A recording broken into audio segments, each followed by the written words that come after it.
guys, welcome back. Caitlin here. In today's video, we're going to talk about what are our summer homeschool plans. What do I have planned for my kids for the summer as far as continuing their curriculum or their education until we start back up again in August-ish. So last year after my son finished kindergarten, I kind of made a plan for us for the summer. I made a video about that, which I will link so you can check it out. But to be honest, we really didn't end up following it. We did it a little bit, but summer just got busy and crazy and we kind of didn't. So I'm going into this summer using that as a learning experience and scaling down my plans, and also totally recognizing and okay with the fact that this that I've planned, which is still more simple than last year, may not happen. I am pregnant and will be having a baby in just a couple of weeks. And so I realize that our life is about to be turned upside down for a bit and we may not do any school, and that's okay too. But this is what I have planned and we'll see how it goes. So last year, my plans were to do a lot of the games from our Logic of English curriculum and our Right Start Math curriculum. Both are very game based, and so my plan was we'll, play these games a bunch during the summer as review. Like I said, we didn't really do it as much as I wanted. We did it some, but not a ton. This year, I am being very honest with myself that my time is limited and I need things to be very simple, and I need them to be very much things that my son can do on his own, because I am going to be in baby prep mode or baby having mode or newborn brain, I'm just not going to be as available to sit and count out cards and that kind of stuff. So I went into it basically trying to find something that would be very simple, things that he could do on his own, and then things that would reinforce the few things that I really wanted us to work on. I kind of tried to narrow down what was most important to me for the summer. So I pretty much hit on two things: his handwriting and math practice. So he taught himself how to write in uppercase print before we ever started school.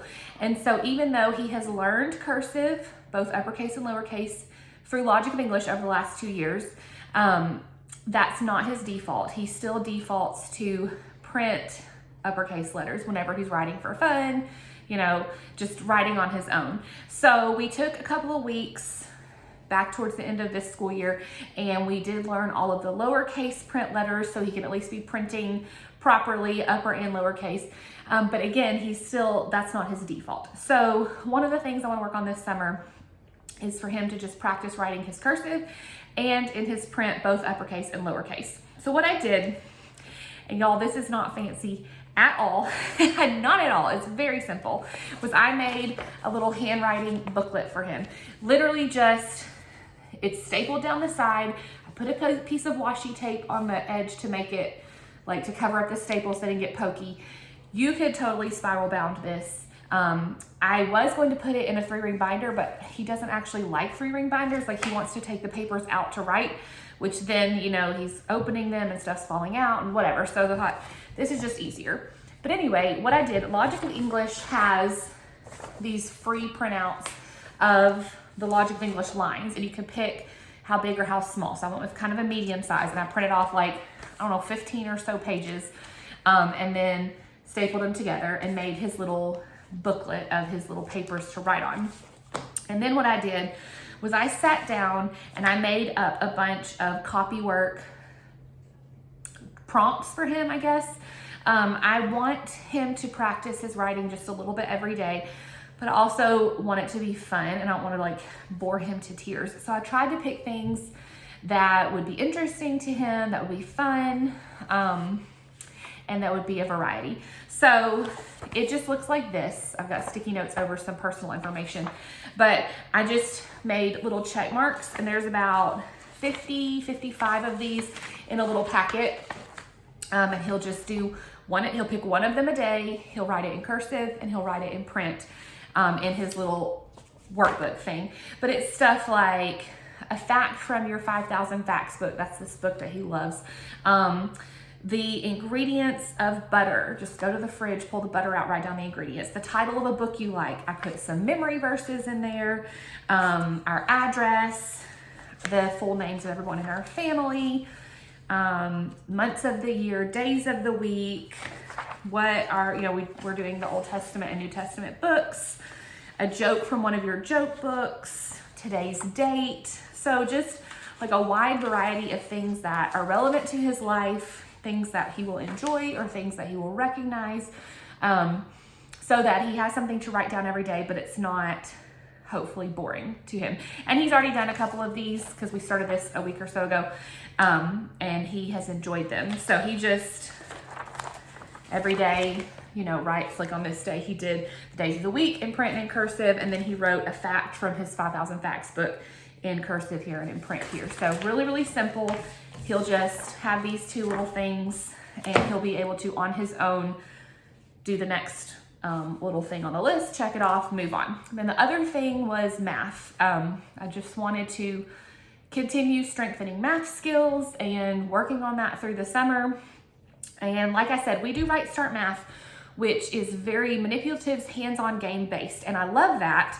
And anytime anybody asks any of the Right Start groups, like, how should I reinforce or practice with my kids? Because Right Start really doesn't do a lot of worksheets, and everyone says play the games more. And I agree with that, but sometimes in certain seasons, like the season we are in and going to be in this summer with a newborn, that's just not practical. So I really wanted to find some sort of workbook, worksheet type thing that he could do that wouldn't be like 5 million addition problems and super boring, but would give him a little bit of math practice every day to support what we've learned in Right Start without, having to do all the games. I wanted a middle ground. I knew I wasn't able to do all the games. I didn't want to give him a million workbook problems. So anyway, I found this. It is called Daily Math Practice, and I'll link to it below. And I went with grade 2. After looking at them, I felt like this was more aligned. We just finished Right Start Math level B, which is first grade.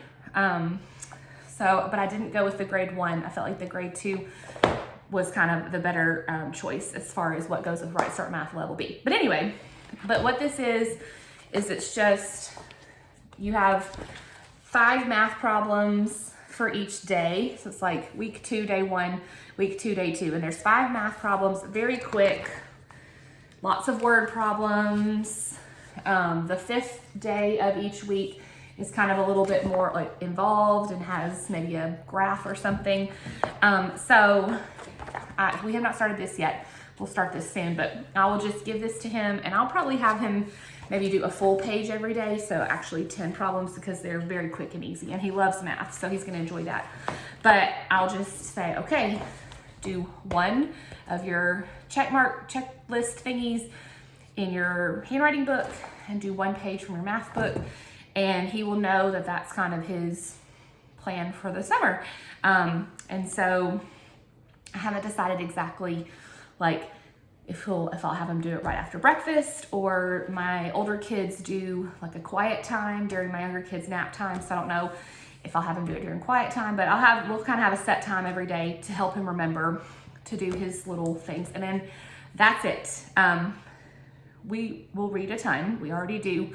He loves to read, so he will be reading on his own because he likes it. I have several books picked out to read aloud to them.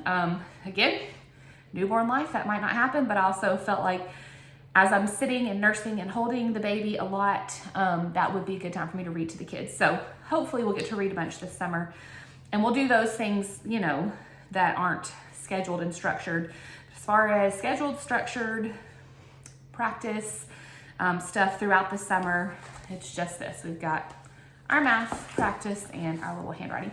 And I will, I'm gonna put a blog post that has not this exact printout, because a lot of it is personal information or specific to books we have at our house, but I'll put a post with a bunch of ideas. So if you wanna do this too, you can copy my ideas and use that to make your own for your kids. I'll put that in the comments so that you can have that. And I'll probably do a flip through of this at some point. When I do that, I'll link to that in the comments as well. But anyway, that's it. Those are our summer plans. Our biggest summer plan is to have a baby and have a good time and spend time as a family, but hopefully this will be just a 15-minute a day type thing that my son can do on his own to kind of just keep those skills being practiced throughout the summer and be perfect for us. So anyway, that's all. You guys have a fantastic summer as well. Talk to you later. Bye.